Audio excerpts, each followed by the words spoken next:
Ja, altså vi er principielt for, men det er klart, der skal være den fornødne sikkerhed.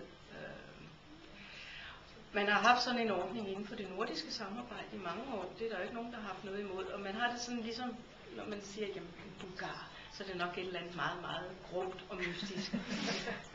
Nu sidder jeg ved siden af Bulgar i Europaparlamentet, fordi vi sidder i alfabetisk orden i vores gruppe.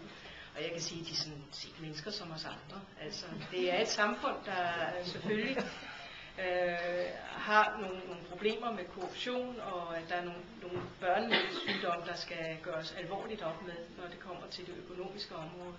Men det er jo ikke en godgiven ting, at fordi man får en recept fra en bulgar, at den så er dårligere end en recept for en dansk doktor.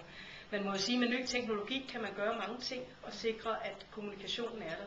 Fordi det apotekerne har været bange for, det er, kan vi overhovedet læse sådan en recept? Kan vi overhovedet se, hvad der er i den? Og man skal jo så huske, at vi har et indre marked for medicin. Vi godkender medicin fælles. Der har vi også sådan et center, det ligger i London, hvor man laver godkendelsen af medicin, og hvor Lægemiddelstyrelsen for Danmark og lignende enheder fra alle landene er med i et netværk.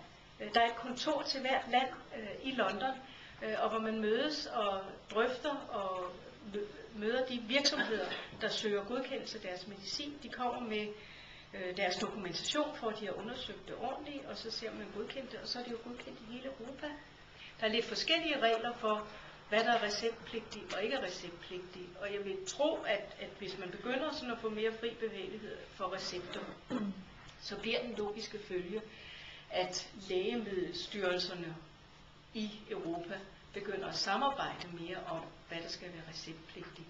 Men altså, der er jo også forskel Danmark, Sverige. Nu skal jeg en tur til Kongo, og der skal man jo passe på malaria-myg. Og den mest effektive myggespray, den kan jeg få i Sverige, men den er forbudt i Danmark, fordi det er farligt, ikke? Så der er jo forskel i, hvordan man ser på tingene, og alligevel kan det godt lade sig gøre. Jeg tror ikke, at man vil få en kæmpe trafik af mennesker, der over nettet bestiller en recept for en bulgarsk doktor. I kan bare spørge jer selv, om det var det, I ville starte med at gøre. Men det er jo rart, hvis man skal ud og rejse, at man så kan have sin recept med sig og gå på et apotek og få sin medicin.